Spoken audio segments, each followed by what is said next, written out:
Start.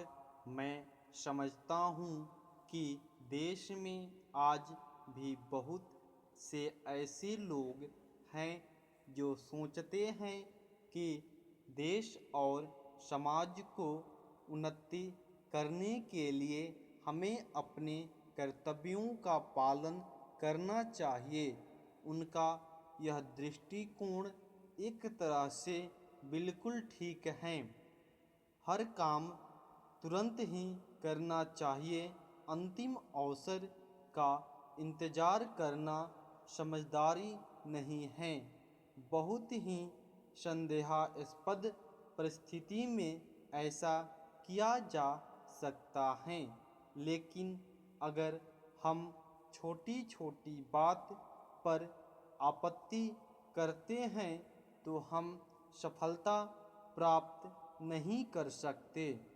जनप्रतिनिधियों को यह पता करना चाहिए कि प्रत्येक वर्ष किसानों को खेती पर कितना खर्च किया जाता है और उन्हें फसल का क्या मूल्य दिया जाता है। आज हम देखते हैं कि हमारे देश के किसानों के अपने लक्ष्यों को प्राप्त करने के लिए पर्याप्त निधि नहीं है। मैं सरकार का आभारी हूँ कि उसने किसानों को कुछ राहत दी है, परंतु इस समय आवश्यकता इस बात की है कि किसानों को समय समय पर बुनियादी चीज़ें जैसे खाद, बिजली, बैल, ट्रैक्टर, कर्ज आदि मिले। इस बात का इंतज़ाम करना चाहिए। किसान बहुत ही सावधानीपूर्वक खेती करता है, किंतु कई बार प्राकृतिक समस्याएं जैसे बाढ़, सूखा, अकाल और ओलावृष्टि से उसका बहुत नुकसान हो जाता है। ऐसी स्थिति में किसानों को कोई सहायता मिलनी चाहिए। मेरे कहने का मतलब यह है कि किसानों को आर्थिक मदद प्रदान की जानी चाहिए ताकि किसान ज़्यादा से ज़्यादा अनाज पैदा कर सके। एक महत्वपूर्ण बात यह है कि आज़ादी के बाद इस देश में खेती के बजाय उद्योग धंधों पर ध्यान दिया गया है, जिसका परिणाम यह हुआ कि हमारी अर्थव्यवस्था जो कि कृषि पर आधारित थी लड़खड़ा गई। इसीलिए खेती पर ध्यान देने की ज़रूरत है, क्योंकि भारतवर्ष कृषि प्रधान देश है। माननीय सदस्यों का यह सुझाव वास्तव में संतोषजनक है, क्योंकि अगर हम किसी की मनोभावना को नहीं जानेंगे तो उसकी समस्या का सही समाधान नहीं कर सकते। हमारे किसान अपनी पैतृक जमीन में परंपरागत एवं प्राचीन तरीकों से ही कृषि करते हैं, जिससे उपज अधिक नहीं होती। आज हम इस बात की आवश्यकता को महसूस करते हैं कि हमारे देश के सामने खड़ी समस्याओं के निराकरण हेतु हमें आधुनिक तकनीकों को प्रचारित प्रसारित करना ही होगा। लोगों में आपसी सामंजस्य बढ़ें, लोग एक दूसरे का सहयोग करें ताकि लोकतंत्र की शक्ति का विस्तार हो सके। इससे पहले कि मैं अपना भाषण बंद करूं, एक बात की ओर आपका ध्यान दिलाना चाहता हूं, और वह यह है कि लोक सेवा आयोग के द्वारा हम प्रशासनिक अधिकारियों का चयन करते हैं, परंतु अन्य विभागों में लोगों को योग्यता के आधार पर नहीं बल्कि रिश्वत के आधार पर नियुक्त किया जाता है। आज आप किसी भी गैर सरकारी संस्था में चले जाइए, कर्मचारी को कम से कम 10 घंटे कार्य करना होगा, तब जाकर उसे 30,000 रुपये मासिक मिलते हैं।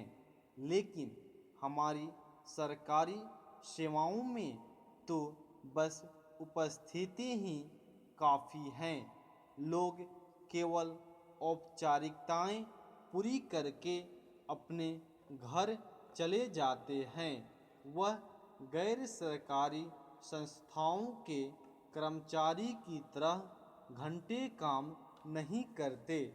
इसीलिए लोग सरकारी सेवाओं में आने पर गौरव करते हैं।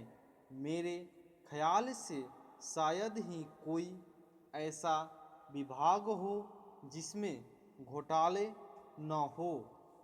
मैं समझ सकता हूँ कि क्या कारण है कि सरकारी कर्मचारियों और अधिकारियों के आचरण में भ्रष्टाचार बढ़ता ही जा रहा है।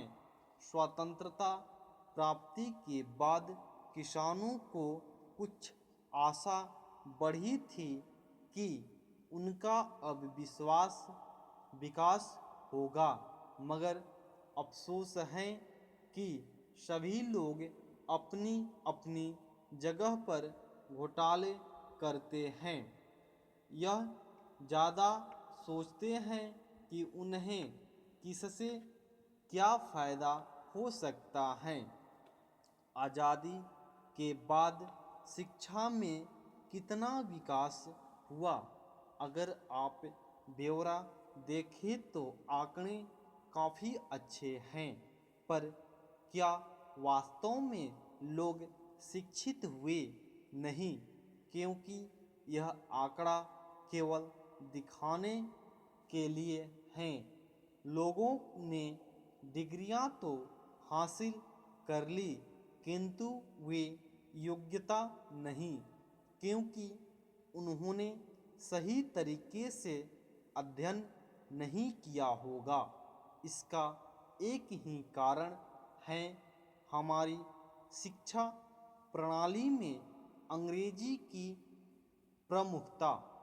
शिक्षा प्रणाली में सुधार की पर्याप्त आवश्यकता है। अगर हम इसमें संशोधन करते हैं तो साक्षरता की जो दर है उसमें वृद्धि हो सकती है।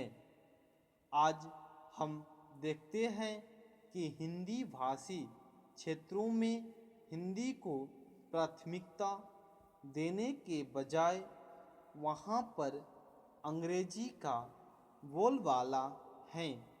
आज अंग्रेजी उन पर बोझ बन गई है। जैसे तैसे लोग अंग्रेजों से तो मुक्त हो पाए, पर आज भी हिंदुस्तान अंग्रेजी से मुक्त नहीं है। हिंद महासागर का नाम भी हिंदी के नाम से पड़ा है, पर लोग पता नहीं क्यों अंग्रेजी को महत्व देते हैं। अंग्रेजी में शिक्षा प्राप्त करने के लिए विद्यार्थियों को क्षमता से अधिक मेहनत करनी पड़ती है, जो अव्यावहारिक हैं। हम उनके साथ ऐसे व्यवहार करते हैं जैसे वे हमारे गुलाम हो। हम हिंदी को अच्छी तरह से समझ सकते हैं, पर उनके हिंदी में समझाने के बजाय अंग्रेजी को रटाया जाता है। स्टॉप।